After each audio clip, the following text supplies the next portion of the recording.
Hello, everyone. Um, so it's a new year, it's a new format. We are looking at monumental changes coming our ways again, and um, seeing how all of that is on the horizon.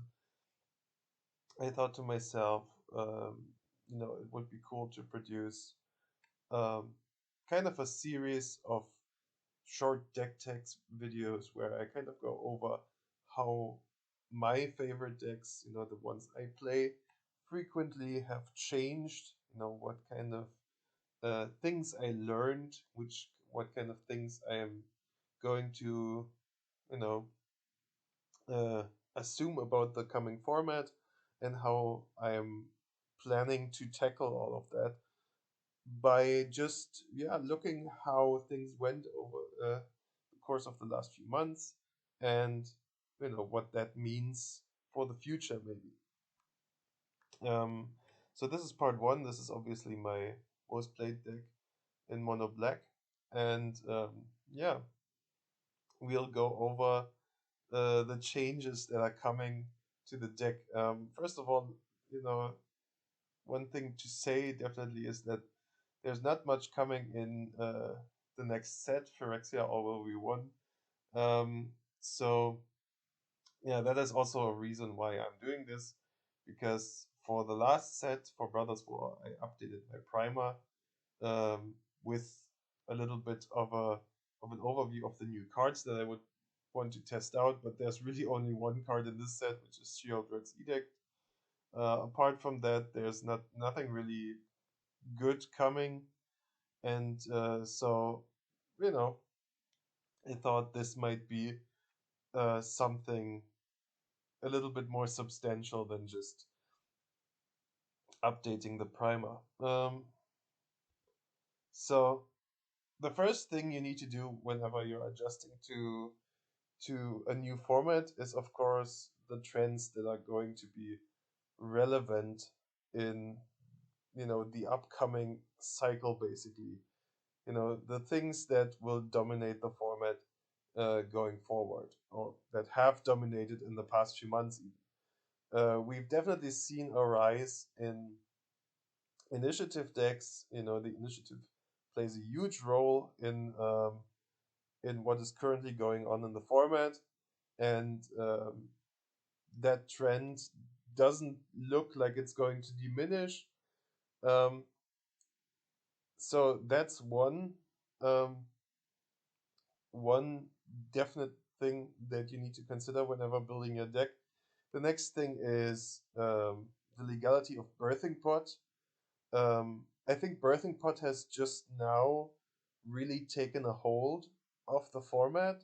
People have been testing it out, but there hasn't really been any kind of Birthing Pot decks developing, and we only see that now popping up more and more.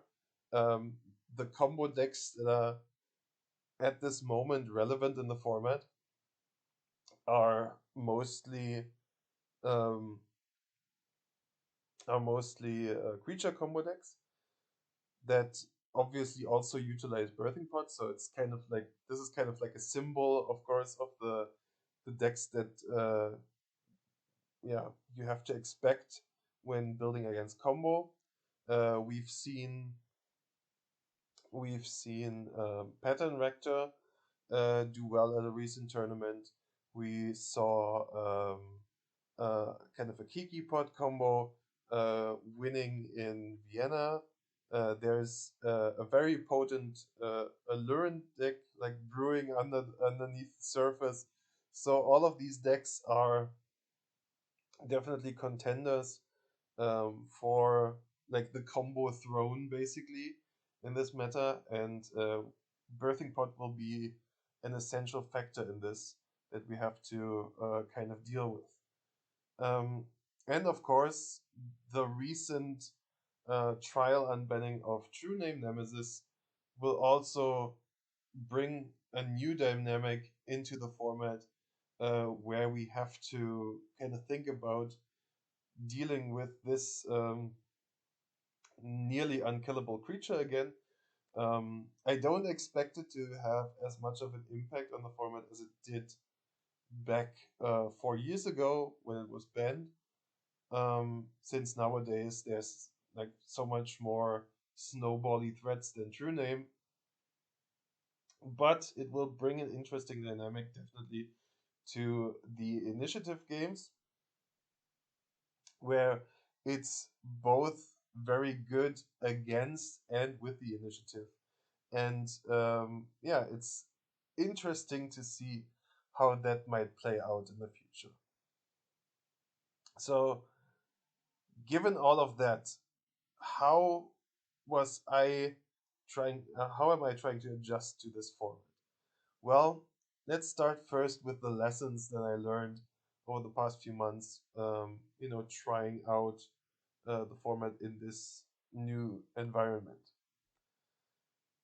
Um, One thing that I noticed fairly early on, I was like one of the earliest adapters to the initiative. I played Ravenloft Adventure for like probably like the last 6 months or so. I don't know when did the set come out.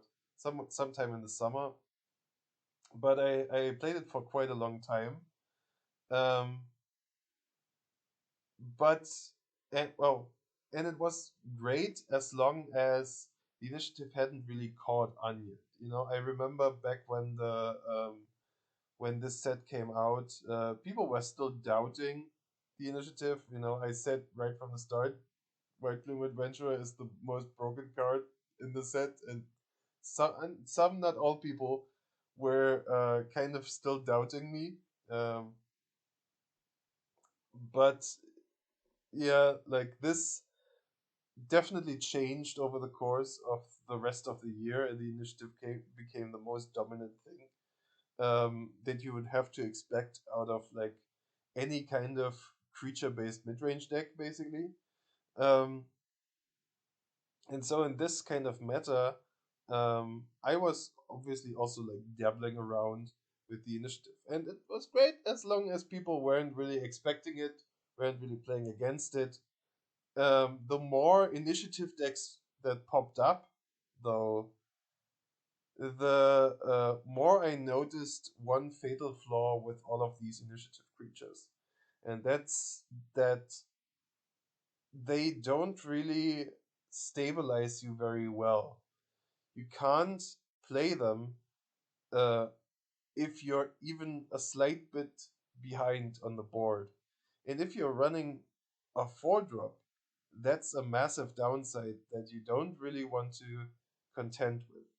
So I have to say I kind of soured on the initiative as a mechanic, at least in mono black over the course of like the last 2 months or so. Um, because it just introduces an element into the game that other decks are much more um, proficient at playing with, and you can't really, you know, play with too well. Like it's not that big of a deal to get the initiative. Um, Holding it is a different story because a lot of the time, yeah, you just have creatures that don't block that well or that you don't want to block with necessarily. Giving up your Dark Confident to defend the initiative isn't really a good thing, and you don't want to give your opponent any kind of additional out to what your game plan is. So, yeah, I don't think the initiative is the right thing for this deck going forward. And I cut all of the initiative creatures from the deck again. Um, the other thing I also tried out that I wasn't really all that keen on is Shieldred, the Apocalypse.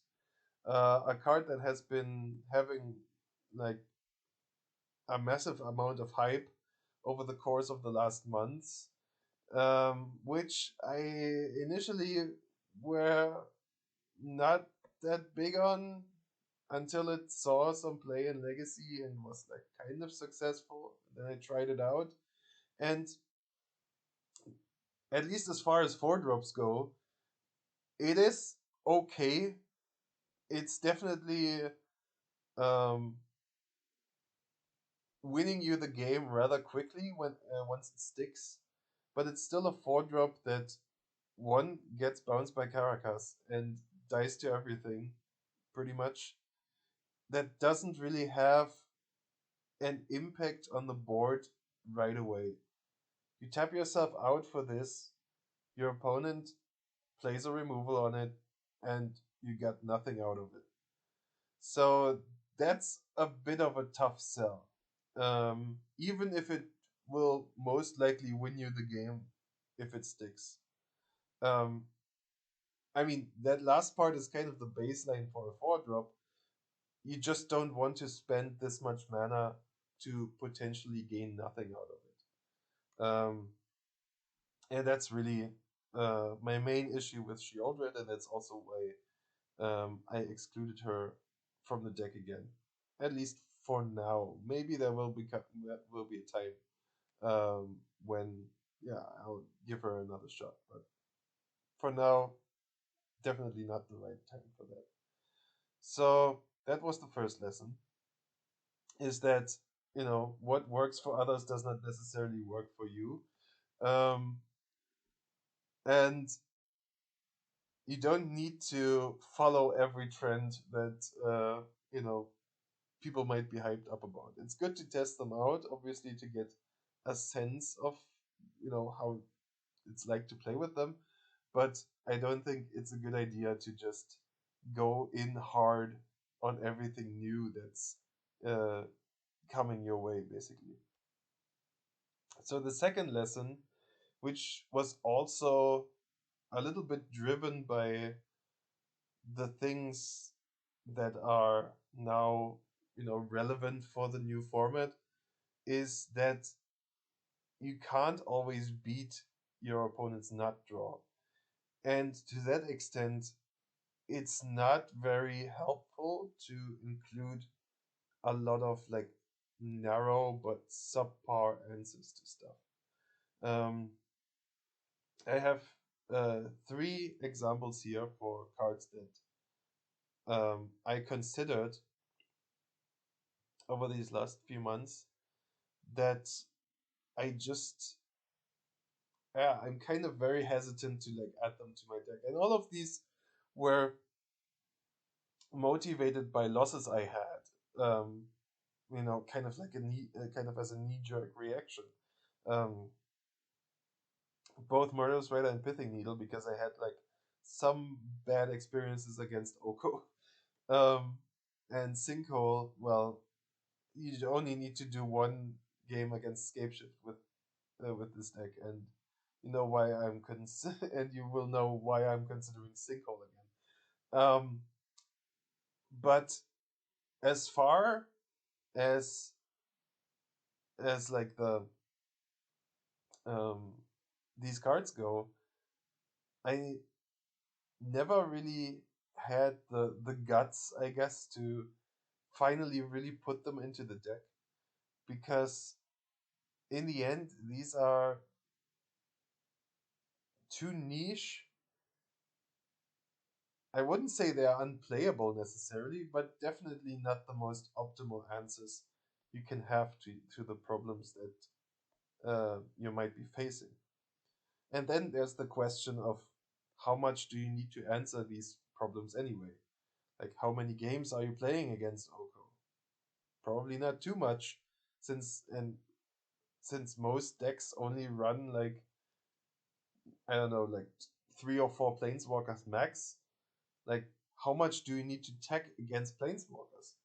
Probably not too much. How much will your like 2 or 3 answers in the deck really help you against a resolved Oko? Probably also not too much. And then also as a creature deck, you'll have just answers on the board in the form of other creatures, hopefully. Otherwise, you're losing anyway. So I think it's a good lesson to learn that um, sometimes, even if you're losing against stuff, um, it's good to lose against stuff. Like you can't, it's Highlander. You can't hedge against everything. So maybe just focus on the stuff that you're good at dealing with, and Everything else that you're having like very narrow answers for, probably not worth dealing with.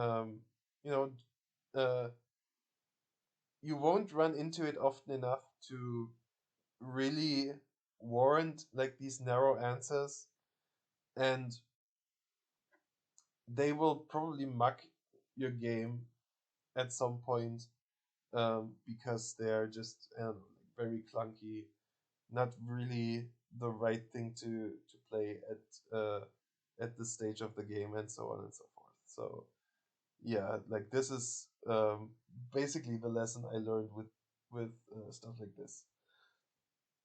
So this leads me also to the third lesson, is sticking to your strengths. And I really had to kind of get back to what the strengths of Mono Black were, because I kind of diluted the game plan a little bit. I feel like with adding stuff like the initiative and everything. Because you're not really supposed to be a deck that is like producing a whole bunch of value um, by um, creating um, these like intangible value engines. Um, you're creating value basically by playing a low resource game and forcing your opponent into a low resource game as well. Um, and in that sense, the deck plays very much like a tempo deck. Um, you're trying to muck up the opponent's game plan early and then just race them while they try to recover. And in that sense, the needs of the deck might have changed to a certain extent, but I think the core strategy should still be the same, no matter what the the general sense of the meta is. Um, so two lessons also I learned from Legacy. Um, so the first thing was from Legacy Pox, obviously. I've watched a lot of Pox content recently because Pox is an awesome deck, and this deck obviously has like um, a lot of affinity to Pox. Um, and for the Legacy Pox player, the best course of action is always to leave your opponent with as little options as possible, even if that means that you're restricting your own options temporarily. Because the plan of Pox is basically to force your opponent to play on your terms, right? So you're getting your opponent low on resources in a situation where you are better at playing at those low resources. Um, so yeah, that's basically what the idea is, and that's also what the idea of this deck, of course, is to a certain extent. And then there's another lesson learned from Legacy Death Shadow, which is that um, the right way to battle the initiative is not to go like in the same direction necessarily as the initiative decks themselves, but just to go lower than them and increase your proactivity. So get your threats on the board early, disrupt them as much as possible before they can drop the initiative, and then you're already in a position to battle them once they get that initiative creature in, or maybe they can't even play their initiative threat because you already have an answer on board. So the way Legacy Death Shadow is doing that is by playing playing now a Grief Reanimate package. Because if you're reanimating Grief on turn one, um, you're thought seizing your opponent twice and putting a 3/2 menace into play. That's pretty good against like the initiative decks who are built on having this like very fast start and having a creature and relying on a mechanic that helps your opponent, that does nothing for you once your opponent hits you. So that's really um, the core of that strategy. Um, so um, what comes out of these two lessons for my deck as like a Highlander deck, if you uh, put this on our format, if you transfer this into our format, is that that I should really reduce the resources I need to function to operate my gameplay and increase the interactivity with my opponent. Both of those things were something I already did, of course, to a certain extent, but yeah, I went back to some, you know, cards that put this concept into hyperdrive, basically, that I haven't played for quite a while. And I think the deck is definitely uh, better for it in the current iteration. Like I cut back on a lot of the more clunky, more cute stuff for like something that's more focused on this primary goal. And here we get into how the deck now actually looks. Um, you will be able to find a link to the deck list in the description. Um, I'm just going to go over a few core aspects that were important for like kind of redefining how the deck works in this upcoming section. So first of all, and I think this is the most important part about this, is my reconstruction of the mana base. And here I went for pretty much the Xerox principle. Shout out to Paul, uh, which is basically to reduce your land count to as low as possible because lands are inherently not desirable cards in your Magic deck. Obviously, you can't really do that too well in a deck that doesn't have cantrips. Um, there's still a relatively low reason of you screwing up. Like you can operate for quite a while on like two lands. Um, so it's not like this is um, inherently a downside that you don't have cantrips because like if you construct your curve low enough, you don't necessarily need to have cantrips to be functional. But you definitely have to approach this Xerox principle a little bit different than you would in a tempo deck, for instance, or like in a traditional tempo deck, I guess, that plays blue. So, what did I do? So, first of all, um, the mana base now has 31 lands plus a Chromox. So, I went down 2 lands to achieve this. And I went for maximum utility in my mana base. Half of these lands are do something else than just be lands. I wanted to reduce the amounts of things that are only producing mana to like a minimum.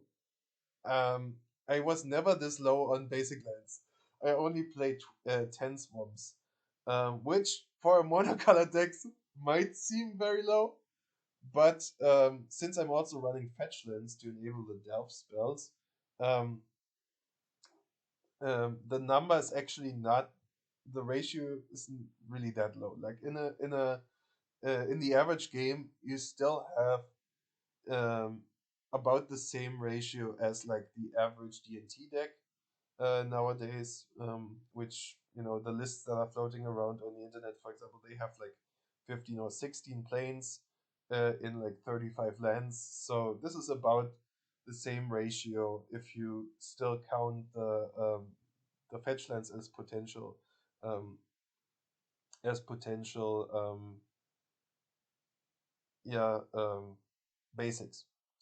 So yeah, other than that, um, so yeah, we only have these 10 swamps, 5 basic lands, and then um, a blood crypt and an and an overgrown tomb to facilitate our like little mini splashes. Blood Crypt and Overgrown Tomb also because they are shock lands. I'm running Death Shadow again, and you want to reduce your life total, which can be a little bit difficult in a deck that runs mostly basics, but those cards can kind of facilitate it. If you're having Death Shadow already in your hand, and there's also other synergies that you have with life loss. There's Scourge of the Skyclave, there's Knight of the Aegon Legion, and even if you don't have these cards, losing those to life isn't really that big of a deal. Um, then we have two MDFCs in the deck, in Hagra Mauling and Agadeem's Awakening. Hagra Mauling is also the only land that always enters tapped. So I think it's okay to run one of these. Um, that won't hinder your curve too much, but I wouldn't go above that. Otherwise, there would be more MDFCs in here, I'm pretty sure, because these cards have the advantage that they're not lands in your hand. So you can pitch them to a Grief, pitch them to a Contagion, um, to a Sickening Show, whatever, like to your pitch spells basically. Um, and you know they're still lands, so there are lands that pitch to the pitch spells, which is a pretty big deal. And other than that, of course, we have the regular utility lands like Urza's Saga. um, the creature lands, very important. I also put one on this slide that might seem a little bit sus to people watching, which is Tomb of Urami. Um, First of all, it's in here because it's another pain land for the Death Shadow plan. But also, well, I wanted to include it just for style points and the effect. Although it has like a little bit of a, it's like kind of very risky, of course, and has not that much utility. There are games where this will just win you the game, where you just have to push through the last few points of damage, and your opponent is stabilizing on a low life total. This will do the trick, and for that last bit of reach, I think this is a fine inclusion. So yeah, that's my mana base, trying to operate on that Xerox principle, and now we are going to expand that obviously to the threat and threat and interaction base as well. So what do we do there? We definitely increase mana efficiency. So I was already running a bunch of free spells for a while. I went up one more even, um, in this iteration of the deck, which is Force of Despair. Um, it's a card that has been intriguing me for quite a while, and I think it's exceptionally good in the current meta because, um, if you look at the first slide again, like the stuff that I was identifying as relevant for the upcoming format, this kills True Name. Uh, this is good against pretty much every creature combo deck. It's good against Reanimator. It's good against Alluren. It's good against Pattern Rector. It's good against the Kiki combo. So it has a lot of uses in the current format, and I think it will prove itself.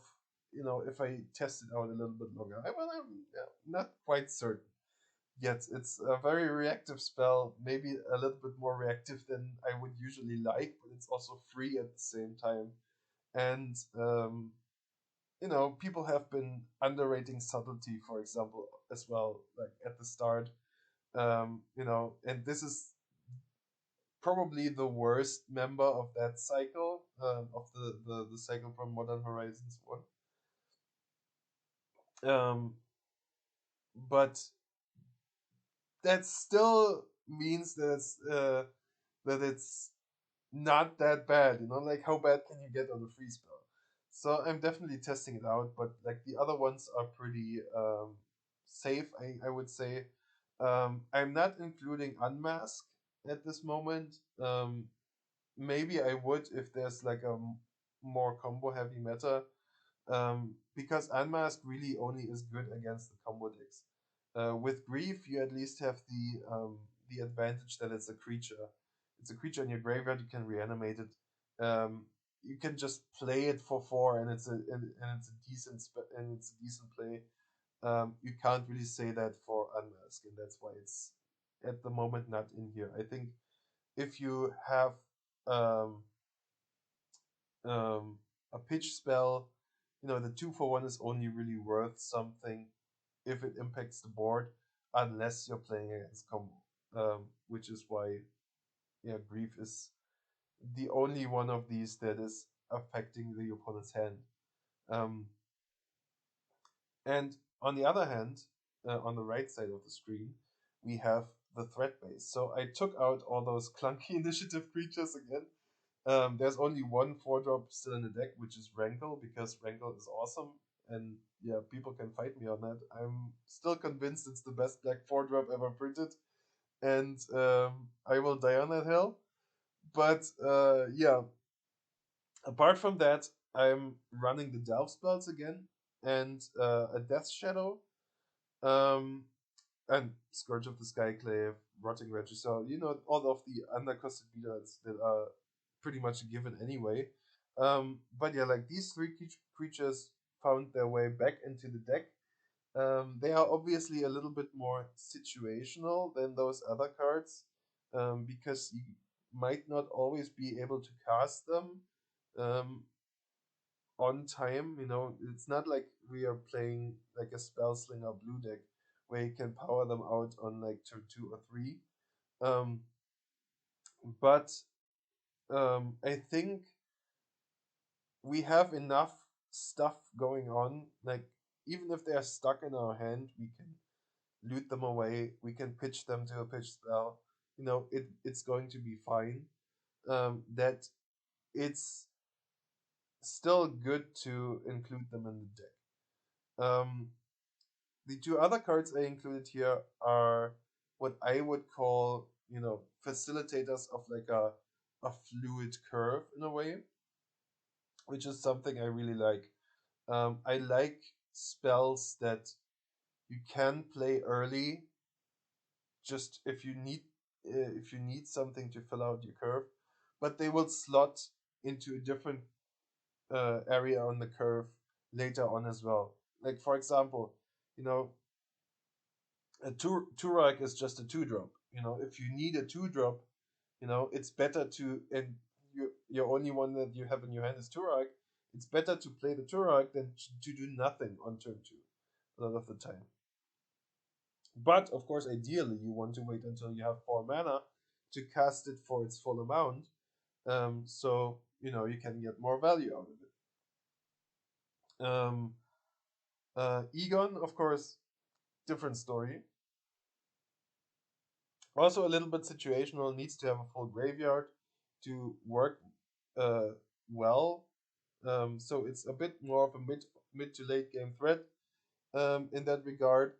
But at the same time, you can just drop it on turn 1, and you have like a very nice engine piece in Throne of Death. So yeah, it's good to have this kind of fluidity in your curve. Having creatures that can fulfill multiple functions over the course of the game. That's something I'm really striving for in this deck, and I think these two are perfect examples for that. Then we come to the way we kind of accelerate our game plan and facilitate that everything does what it does. So at first, we obviously have the engine threats that were always in the deck, and that are really important for it to function, especially on such low margins. Smuggler's Copter, good example. Dark Confident would be another one, and all of the different Bob variants that there are.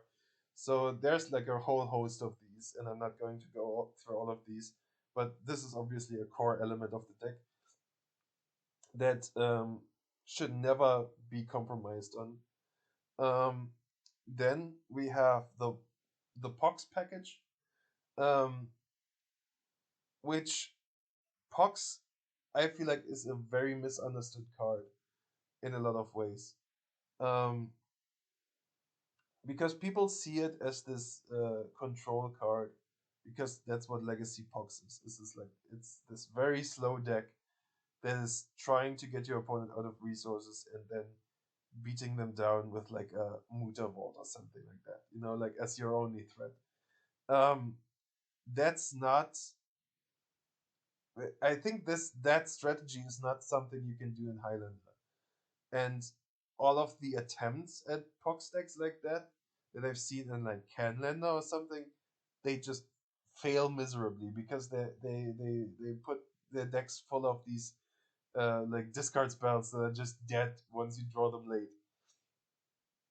Um, what Pox is though is a really nice tempo play in an aggressive deck.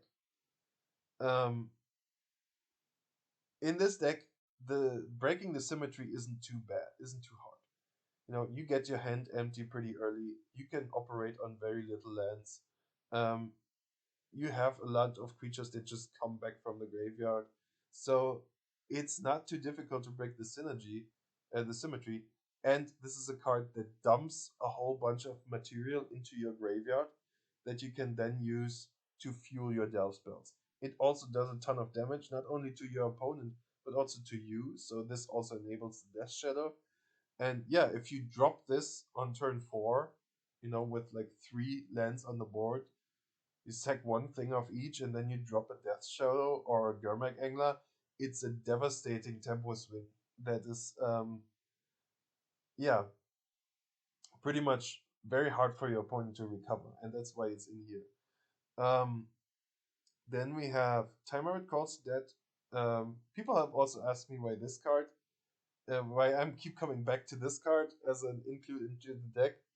And that's because this is probably one of the best plays against aggressive strategies. It stabilizes you insanely well, and it is an insane engine card. Um, it creates two bodies for 3 mana. Um, it produces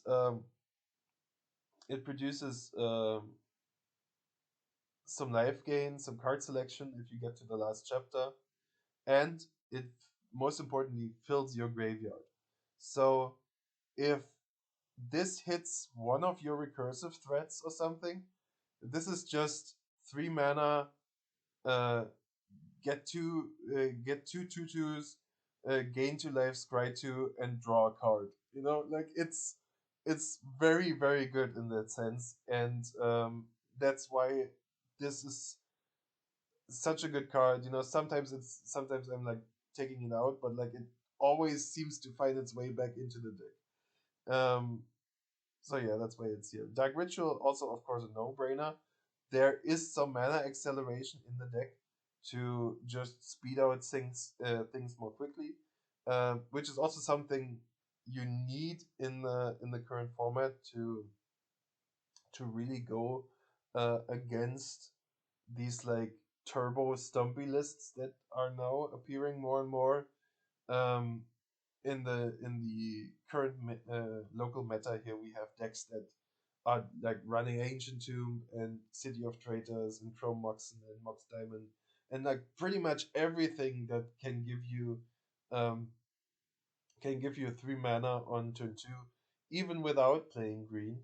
And this deck doesn't need that too much, but it's definitely good to have like these busted nut draws where you can just dump a 3 drop on turn one, um, or a 4 drop on turn two or something like that. So this is why Dark Ritual and Chromox are definitely going to stay in here. Um, I was a bit hesitant of like including more. I think Soul Lands have kind of diminishing returns in this deck because your deck is so like pip hungry. You know, if you look just on this page, you know, you can't play a Pox of a Soul Land. So there's not really much point in including these. Um, and like other forms of acceleration, like Lake of the Dead is definitely one of my favorite cards, but also a little bit too slow almost these days, and a little bit too risky. You know, if you're sacking your own lands, and other stuff like Peat Bog and what's it called, Eben Stronghold. Yeah, yes, they accelerate you, but they also slow you down because they enter the battlefield tapped. So yeah, I'm not really a fan of those either. So right now, this is like the only piece of acceleration that you need. Mana wise, you know, obviously accelerating your game plan is not just um, um, a matter of mana, though. That's my whole point basically with this slide is that Pox and Timer Cost that are also acceleration pieces, just in a different way, kind of. And finally, we have Imperial Seal as a stand-in for the tutor package of the deck. Obviously, we have three tutors at the moment. We have Imperial Seal, we have Demonic Tutor, and Demonic Consultation. We also have some like minor tutors in Fiend Artisan and Urza Saga, of course, and these can really, you know, add another layer of consistency, obviously, to your deck that you otherwise wouldn't have. I don't think I need to explain the concept of tutors, but yeah, they're also very important of facilitating this low resource game plan because they, you know, having two 1 mana tutors in your deck means you can keep more hands where you only have one land, for example, you know, because you can always find the second one uh, on turn one with the tutor spell. So the last thing I want to talk about is having a plan B. I think um, every Highlander deck needs something like really busted to have um, a good shot at, you know, being just well rounded. And I mean, there's other busted stuff that this deck can do, but one thing that I was really impressed by in these last few months, and that I think is a good hedge against um, a large amount of the format that is, you know, operating on a different level than just creature combat, or even against the mid range value decks. You know, like you still can draw an out to those. Is the chain combo. So Chain of Smog together with Setchmo, which can produce infinite pest tokens, which not necessarily a guaranteed win because you know you still have to wait until you untap again because those pest tokens don't have haste. But if your opponent deals with them, you still gain infinite life. So a lot of decks can't really beat that either. So it's um, even the fail state isn't really bad. Um, so what I like about this combo in specific for this deck is that it's the first combo that can be included here, the first two card combo, where both cards are just reasonable on their own. You know, they both work towards the game plan anyway. You know, they're not bad cards on their own, and yeah, that really makes this kind of a no-brainer. Um, it's not super consistent because obviously you will not always draw them together, and you don't have as many tutors as say Sultai has for their chain combo. But this is definitely still something that will come up. Um, you know, you can even if you're not just randomly drawing them together. If you draw one of these and one of your tutors, you can find them. So um, it's a plan that you can definitely go for um, in certain portions of the game, and that your opponent will not expect out of your deck. So definitely something that I'm happy I included in here. So yeah, that was my little explanation of how I'm trying to approach the new format for the beginning of this year with Mono Black. I made quite substantial changes to all of my decks, and so I'll be posting like other more of these little deck techs in the upcoming days. But I wanted to get this one going first, of course, because it's my favorite deck, my signature deck, kind of, the one I play pretty much 90% of the time. Um, but yeah, I will also give a little bit of a probably less in-depth look on the other ones. So look forward to that, and yeah, see you next time.